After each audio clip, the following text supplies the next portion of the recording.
Good afternoon, ladies and gentlemen. Welcome to yet another episode of Rendezvous with Anza Saqib on CxO Global TV. CxO Global Forum is a knowledge-sharing platform for all C-levels across the globe.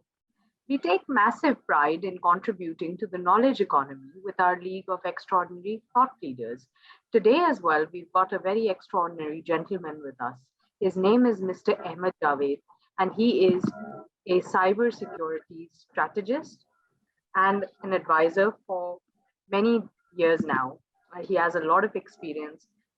He is one of the non-resident Pakistanis that is really making us shine bright in the rest of the world.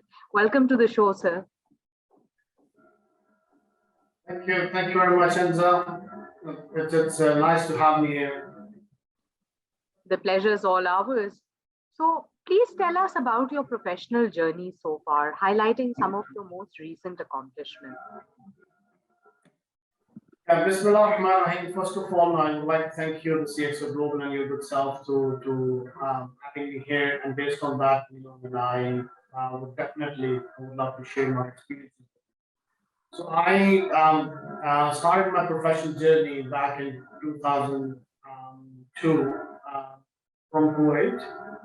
Starting from the Big Four, and from the span of almost a couple of decades, when I spent some good time in Big Four consultancy firms, and then when I was in oil and gas companies, and then banking.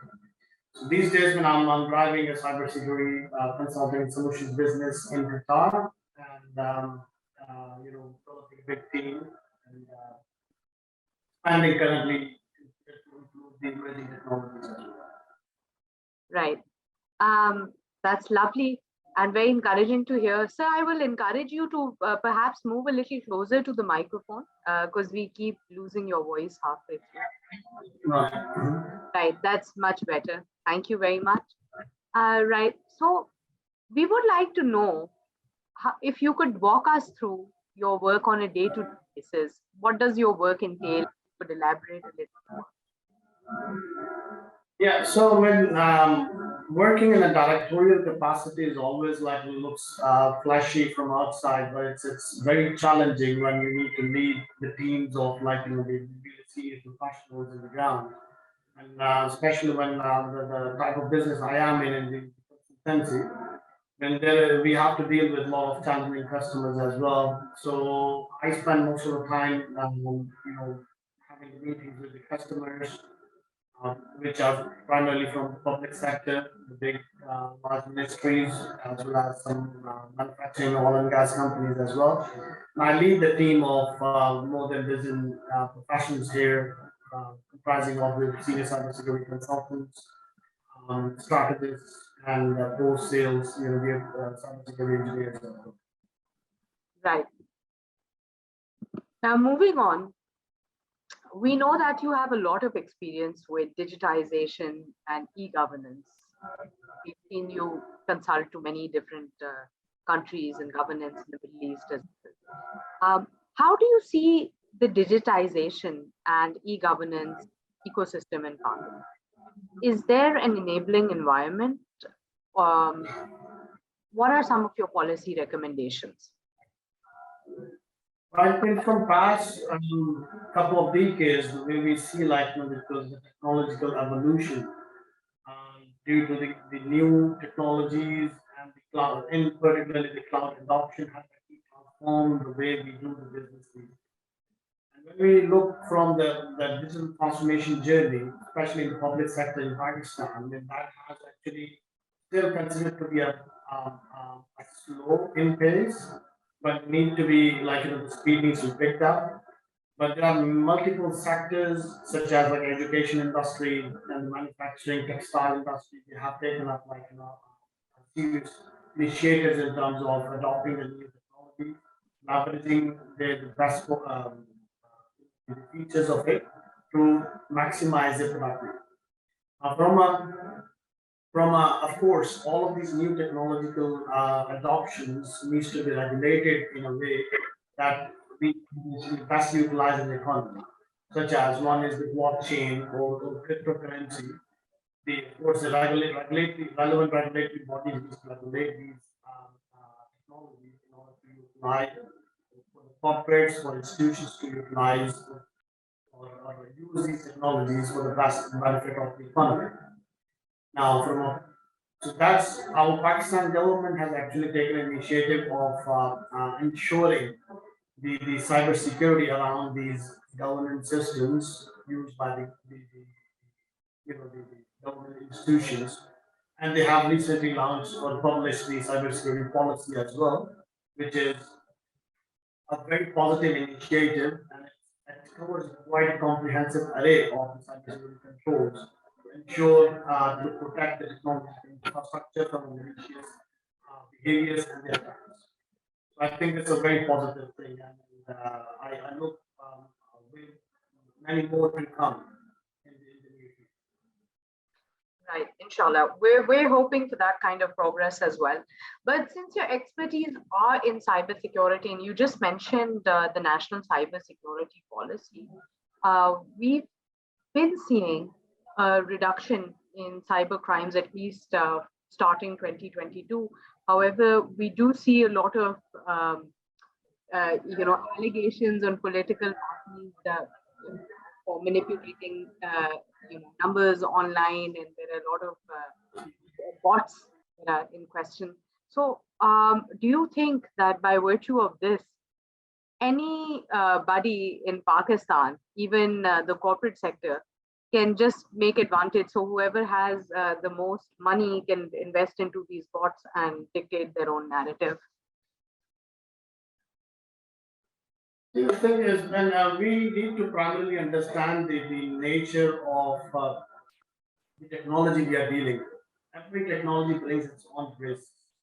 And that's exactly the very fundamental challenge we are facing with the new technologies, like such as handheld devices, which are holding our private and confidential data, and which is not secured enough so that we can basically use like kind of wallets or the financial transactions through our mobile cell phones or smartphones. So yes, I mean there is a need to have more better understanding of the technology usage and the recent trends of what cyber attacks have been happening. There are a lot of like social engineering techniques which have been used to exploit the current security controls, and people intentionally, knowingly, unknowingly, they are exchanging some data, some personal private information with unknown parties, which they use or abuse that information against them. So I think there's a serious need to enhance the awareness among the public as well, how to use that confidential data in a more careful manner. Right. So again, my request would be to please speak a little louder to the mic. So you've made some lovely policy recommendations and pragmatic ones, if I must add. Now, let's talk a little bit about, we've spoken about the government. Let's narrow this down and bring it to the individual level. What would your suggestion be right now for mid-career professionals, especially those who are pursuing emerging technologies? Are there any particular certifications that you recommend? Certainly, man. I would say, man, the emerging technologies is the future, and that's exactly when our especially particularly our youth, which is planning to foresee their careers in the technology space, they need to have at least a basic kind of a knowledge of what sort of trends which are coming into in the next coming years. Particularly, like you take an example of Bitcoin, blockchain, cloud adoption, and 5G and more like 3D printing. These are the current trends which are basically coming into the public to be used. But from the certifications point of view and the guidance, I think the universities and the education institutions have actually adopted the degree programs as well, focusing on the future technologies. From my past experience and my basically the advice to the youth today is to consider this fact that future is the future of A, B, and C. All your future successes will be based on this A, B, and C. What exactly is that?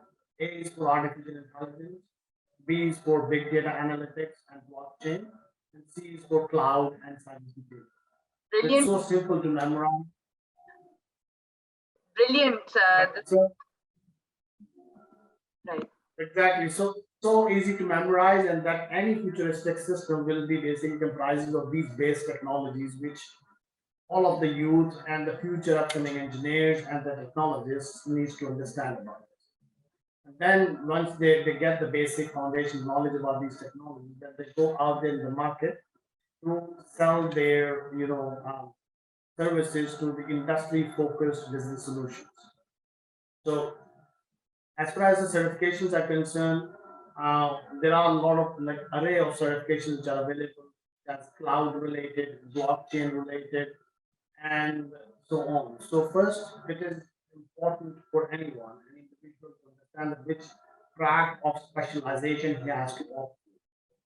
Based on that, there are series of certifications which you can go for and grow in that particular field. Um, One thing you need to be bear in mind that market needs the specialists, not the generalists. Yeah. The people who know a little bit of each and everything, those are not welcomed by the market. They need the specialists in the particular. Right. Absolutely. You've definitely explained it very well. So let's go over it one more time. So ABC. So A is for artificial intelligence and B is for big data analytics and blockchain. And then C is for cloud, and cybersecurity. cybersecurity. Brilliant. Thank you. We'll definitely, I'm sure a lot of the audience will keep this acronym in mind.